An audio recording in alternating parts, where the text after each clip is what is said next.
নমস্কার বন্ধুরা, তন্হির পাকশালাতে সবাইকে স্বাগত। এই প্রচণ্ড গরমে যদি কোনো সবজি কম সময়ের মধ্যে রান্না করতে হয়, তার জন্য ভেন্ডি বা ঢ্যাঁড়স হচ্ছে একদম আদর্শ সবজি। খুব কম সময়ে কম মশলা দিয়ে কিন্তু দারুণ সুস্বাদু রান্না করে নেওয়া যায় ভেন্ডি বা ঢ্যাঁড়স দিয়ে। আজকে আমি আপনাদের সঙ্গে দুরকম ঢ্যাঁড়সের রেসিপি শেয়ার করব। তাহলে দেখে নেওয়া যাক আমার আজকের এই ভিডিওটি। ভেন্ডি বা ঢ্যাঁড়স, যেটা দিয়ে বেশ অনেক রকমেই খাবার বানানো যায়, আর রান্না করাও যেমন সহজ, রান্না করতে সময়ও লাগে খুবই কম।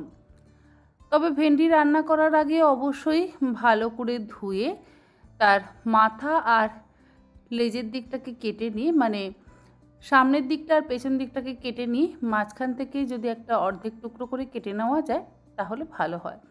তবে যদি ভেন্ডির সাইজ একদমই ছোট হয় তাহলে আবার ছোট ছোট গোটা গোটা রাখলেও কোনো সমস্যা হয় না। এখানে আমি নিয়েছি 500 গ্রাম পরিমাণে ভেন্ডি। আজকে ভেন্ডির দুরকম তরকারি বা সবজি যেটাই বলেন রান্না করব। দেখতে একরকম হলেও স্বাদ কিন্তু ভিন্ন। ভেন্ডিগুলোকে আমি এরকম মিডিয়াম সাইজের টুকরো করে কেটে নিয়েছি। রান্নাটা করবার জন্য কড়াইতে দিয়ে দিলাম 1.5 টেবিল চামচ পরিমাণে সর্ষের তেল। তেলের ব্যবহারেরও খুব বেশি প্রয়োজন নেই। তেল গরম করে নেওয়ার পর ফোড়ন দিয়ে দিলাম 1/2 চামচ কালো জিরে আর 3টে চেরা কাঁচা লঙ্কা। 15 থেকে 20 সেকেন্ড কালো জিরে আর কাঁচা লঙ্কাটাকে একটু ভেজে নেওয়ার পর ফোড়নের থেকে যখন সুন্দর গন্ধ বেরোতে শুরু করবে তখন অর্ধেক ভেন্ডি আমি তেলের মধ্যে দিয়ে দিলাম। গ্যাসের ফ্লেমটাকে মিডিয়াম টু হাইতে করে দিয়ে মিনিট 2 ভেন্ডিগুলোকে ভেজে নেব। খুব বেশিক্ষণ সময় ধরে কিন্তু ভেন্ডি ভাজবার একেবারেই প্রয়োজন নেই। বেশি যদি ভাজা হয় তাহলে আবার শক্ত হয়ে যাবে। দিয়ে দিলাম এর মধ্যে স্বাদ অনুসারে লবণ। লবণ দিলে ভেন্ডি কিন্তু তাড়াতাড়ি সেদ্ধ হয়ে যাবে। লবণটা দিয়ে আবারও একবার ভালো করে মিশিয়ে নিচ্ছি। তারপরে ঢাকা দিয়ে গ্যাসের ফ্লেমটাকে লোতে করে দিয়ে জল ছাড়া আমি ভেন্ডিগুলোকে ভাপে ভাপে সেদ্ধ হতে দেব।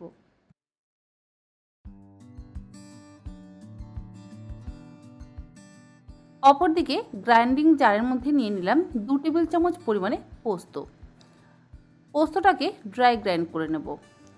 এর মধ্যে কোনো রকম জলের ব্যবহার কিন্তু এখনও করিনি। মিনিট 5 ড্রাই গ্রাইন্ড করে নেওয়ার পর দেখুন পোস্ত কিন্তু একদম মিহি করে আমার বেটে নেওয়া হয়ে গেছে। এর মধ্যে দিয়ে দিলাম 1/3 কাপ পরিমাণে জল।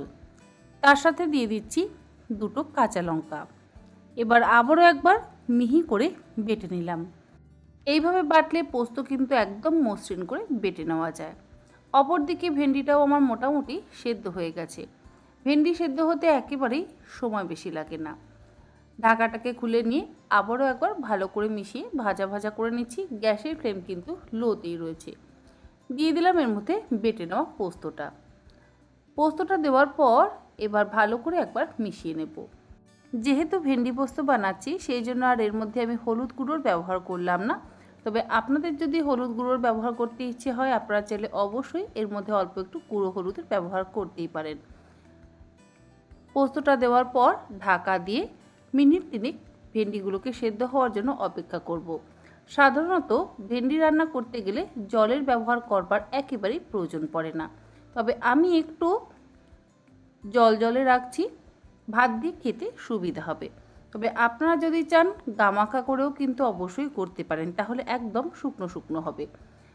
ঢাকাটাকে 3 মিনিট পর খুলে নেওয়ার পর সবশেষে ওপর থেকে দিয়ে দিলাম 2 চা চামচ পরিমাণে কাঁচা সর্ষের তেল। পোস্ততে কাঁচা সর্ষের তেল না দিলে পোস্ত রান্নাটাই যেন অসম্পূর্ণ হয়ে যায়। সর্ষের তেল দেওয়ার পর গ্যাসের ফ্লেমটাকে বন্ধ করে দিয়ে ঢাকা দিয়ে মিনিট 5 স্ট্যান্ডিং টাইমে রেখে তারপর এটাকে সার্ভ করছি। আমাদের ভেন্ডি পোস্ত কিন্তু একদম তৈরি। গরম গরম ভাতের সাথে অল্প তেল মশলা দিয়ে ভেন্ডি পোস্ত খেতে কিন্তু অসম্ভব ভালো লাগে। ঢ্যাঁড়স পোস্ত বানিয়ে নেওয়ার পর আবারও একটা ওই একই রকমেরই সবজি বানাবো। এটা হচ্ছে ঢ্যাঁড়সের ঝাল। কড়াইতে দিয়ে দিলাম 2 চা চামচ পরিমাণে সর্ষের তেল। তেল গরম করে নেওয়ার পর 1/4 চা চামচ পরিমাণে 5 ফোড়ন দিয়ে 15 থেকে 20 সেকেন্ড ভেজে নেওয়ার পর এর মধ্যে দিয়ে দিলাম বাকি যে টুকরো করে কেটে নেওয়া ভেন্ডিগুলো ছিল সেগুলো। ভেন্ডি দিয়ে গ্যাসের ফ্লেমটাকে হাইতে করে দিয়ে 2 মিনিট একটু ভেজে নিচ্ছি। আর এর মধ্যে দিয়ে দিলাম স্বাদ অনুসারে লবণ, তবে লবণটা এখন একটু ব্যবহার কম করব, পরে আবার লবণটা আমাদের প্রয়োজন পড়লে ব্যবহার করব। লবণটা দেওয়ার পর ঢাকা দিয়ে গ্যাসের ফ্লেমটাকে লোতে করে দিয়ে ভেন্ডিটা সেদ্ধ হওয়ার জন্য অপেক্ষা করব। গ্রাইন্ডিং জারের মধ্যে নিয়ে নিচ্ছি 1 চা চামচ পরিমাণে কালো সর্ষে, আর তার সাথে দিয়ে দিচ্ছি 2 চা চামচ পরিমাণে হলুদ সর্ষে। কালো সর্ষের পরিমাণ কম, হলুদ সর্ষের পরিমাণ বেশি। দিয়ে দিলাম 4টে কাঁচা পাকা লঙ্কা, অল্প একটু লবণ আর 1/3 কাপ পরিমাণে জল দিয়ে একদম মসৃণ করে বেটে নেব। সর্ষে বাটবার সময় অবশ্যই লবণ এবং কাঁচা লঙ্কা দিয়ে কিন্তু সর্ষে বাটবেন, তা না হলে সর্ষে তেতো হয়ে যাবে।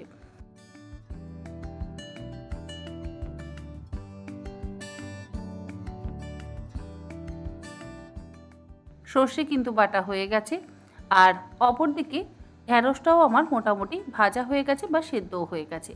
এর মধ্যে দিয়ে দিলাম 1/4 চা চামচ পরিমাণে কাশ্মীরি লঙ্কার গুঁড়ো আর 1/4 চা চামচ পরিমাণে হলুদ গুঁড়ো। লঙ্কা এবং হলুদ গুঁড়োর ব্যবহার খুবই অল্প করছি।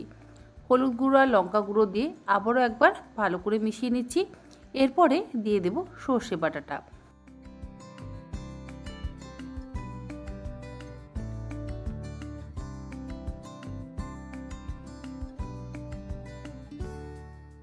সর্ষে বাটা দেওয়ার পর গ্যাসের ফ্লেমটাকে একদম লোতে করে দিয়ে ভালো করে ভেন্ডির সাথে মিশিয়ে নিচ্ছি। তবে সর্ষে বাটা দেওয়ার পর খুব বেশিক্ষণ সময় ধরে রান্না করবার প্রয়োজন নেই। 1 থেকে 2 মিনিট একটু নাড়াচাড়া করে নেওয়ার পর গ্যাসের ফ্লেমটাকে বন্ধ করে দিয়ে সবশেষে এর ওপর থেকে দিয়ে দেব 2 চা চামচ পরিমাণে কাঁচা সর্ষের তেল। ঢাকা দিয়ে 5 মিনিট স্ট্যান্ডিং টাইমে রাখার পর তারপর এটাকে সার্ভ করছি।